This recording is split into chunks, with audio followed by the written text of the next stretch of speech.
Hey guys, it's Alex. So today what I want to do is give you a little bit of a rundown on a part that is becoming very common, and it is being offered in a tune on Gen 3 vehicles, but vehicles that are previous generations, Gen 2 and Gen 1 Mustangs, cannot have it done through the calibration. It is called the Transbrake. Now I'm going to explain a little bit what the Transbrake is very vaguely, because I don't want to get too into the weeds with everything.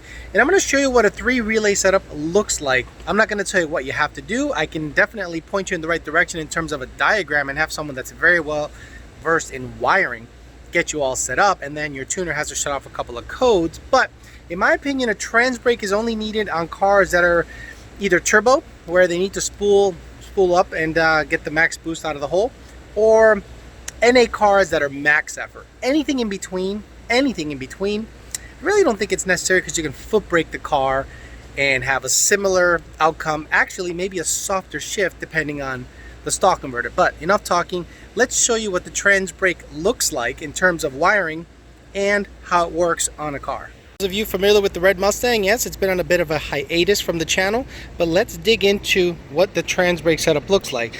To remind you of the combination, it's a GT350 intake, free flowing exhaust with the stock manifolds, GT350 cold air, on a flex tune with FIC 1000 injectors. Now, a Transbrake setup, something that you would have to wire in, looks something like this. It's not the nicest looking setup, but basically this is what it's going to end up looking like when it's all said and done. I'm sure it'll be a lot cleaner when you or the guy wiring your car is going to do it, but for the purposes of this video and how it works, this is all I needed. So it's going to get power. It's going to be activating the right clutches and the reverse on the button via the certain solenoids that you pick. I'm obviously locking the car in first gear, not second. You can have different setups to basically have a second gear leave situation, but at the end of the day, I have everything configured so that it's conventional. Basically, when you activate the button, in a forward gear, it's gonna activate the reverse gear at the same time, and then whatever the converter flashes to, that's at the RPM where it'll stay or flash to. Now, it's a stock converter vehicle. It's nothing fancy, so it might flash in the 1800 range. Who knows? But what I'm going to do is this. I'm going to launch the car on the flex fuel tune with pump gas. It's currently on pump gas. I'm going to see what it does on a foot brake with a camera outside. Then I'm going to see what it does with the Transbrake. And then I'm going to go fill up with ethanol. Depending on what's coming out of the pump, you'll see the N-Gauge actually do its best to learn what ethanol content is in there. And then I'll do the same test again, foot brake launch, Transbrake launch, and we'll see what the difference is. And I'll also show you the N-Gauge parameters as to what it's seeing for timing, RPM, throttle position, all that stuff. So basically, this is a 2 relay Transbrake setup. If you ever have your tuner recommend you wiring or anything, if you're tuned by us at Lund Racing, we can get you the diagram so you can wire that properly. Gen 3 cars, I believe, have a 3 relay setup, or the opposite of a 3 relay setup, and we also have that diagram for you. This is the power wire, this is the button, this is where all the magic happens here, and we're selecting some stuff in there to activate the right clutches. Okay, enough talking, let's see how it works. Okay, so we're in the car, turn it on. Make sure that Bluetooth is not on so I don't have to constantly mess around. Okay, so here's the button right here. Now, like I said, on Gen 3 vehicles, certain tuners will have, access to, I believe, HP Tuner software, and you can basically do the Transbrake through the steering wheel setup, but Lund Racing does not offer that yet, and I don't know if we're looking to offer that in the near future. So if you're Lund tuned, SOL. But to be honest, I like the conventional setup. It's just, I don't know, you wire everything and it's activating everything with relays, and for whatever reason I feel better about activating the clutches that way than digitally with a Transbrake tune like a regular button. Okay, so what I'm showing you right now is the N-Gauge parameter. So the N-Gauge is showing you the flex fuel tune at 9.8 alcohol percentage. So basically pump gas, because pump gas has 10% ethanol in it. It already learned. Here's the electronic throttle control actual, meaning throttle. So I give it gas, that moves. And that is your timing, okay? So what I'm gonna do is I'm gonna put it in drive. Okay, it's in drive. Drive on there.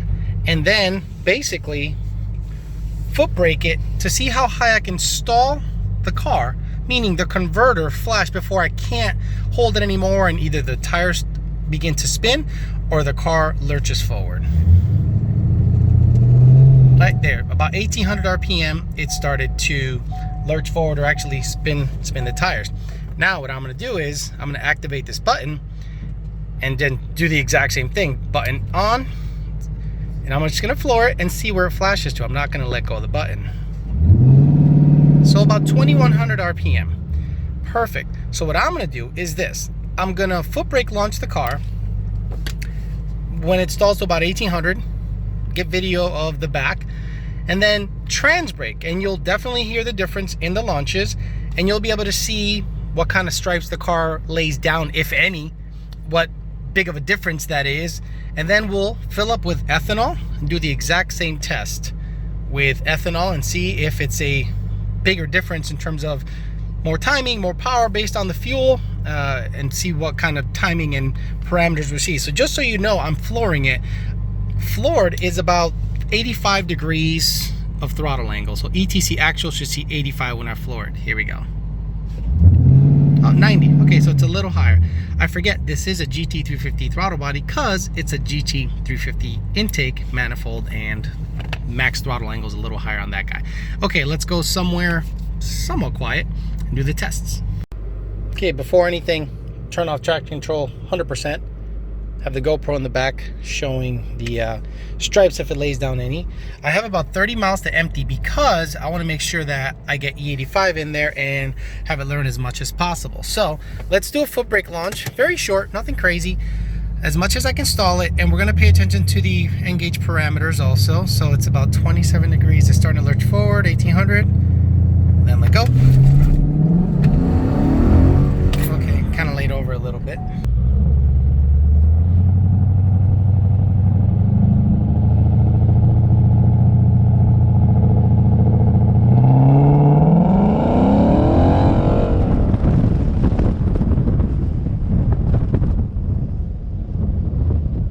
So that's didn't really, spin, burn rubber. Now let's do it with the Transbrake. I'll have it all, try to get it all on one screen. It's not easy. Okay, floor it.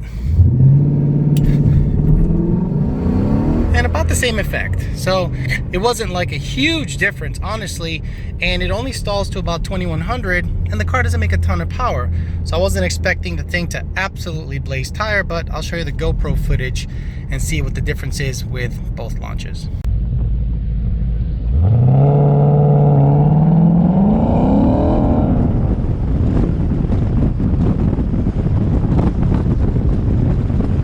As you can see, ethanol is very cheap.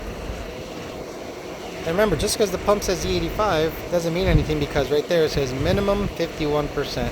So it can vary between 51 and 85. And I'm almost done filling up. I think it's going to cost me 28 bucks or so to fill up. 26.38, not bad. Okay, sorry about the glare, guys, but I'll do my best to have no glare happening, but it is not easy. So I filled up, so the alcohol learn flag will be at 0. And instead of sitting here in the gas station trying to make it learn, I'm just going to do what you guys should do. Take it for a drive. Just take it for a drive. Go cruising, and I'll report back once this guy hits 1 and it finishes learning the alcohol percentage, as it's already starting to go up. Okay, it took about 3 miles and the alcohol percentage learned to a value of 74.9, basically 75%. That means it's pretty damn good at that station, and I'm sure I had about a gallon or so of pump gas left in it, since it was about 20 or so to empty. So now, same test. Go back out there somewhere on asphalt, do a foot brake test, then a Transbrake test, see what I can get on video. Foot brake, here we go.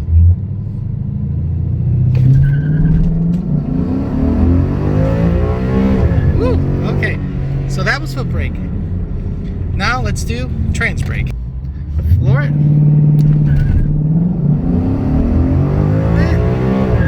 Not much of a difference. Again, it didn't I think the Transbrake versus foot brake argument is not that prevalent at this power level and with this converter.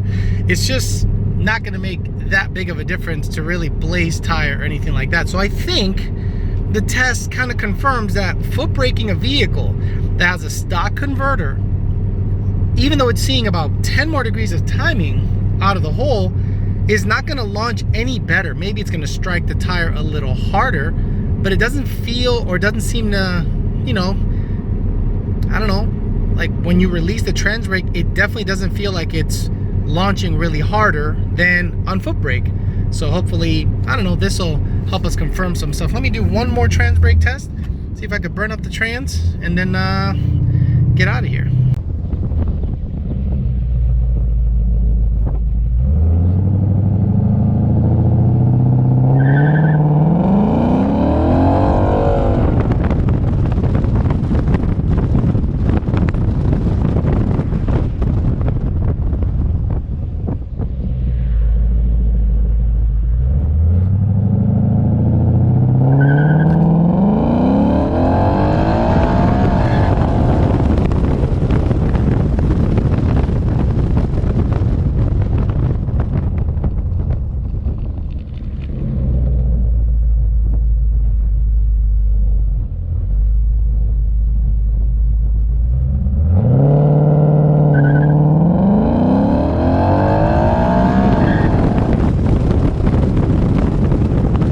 I'll do this front-facing camera this time because I just don't think with the stock converter and naturally aspirated at this power level, it matters.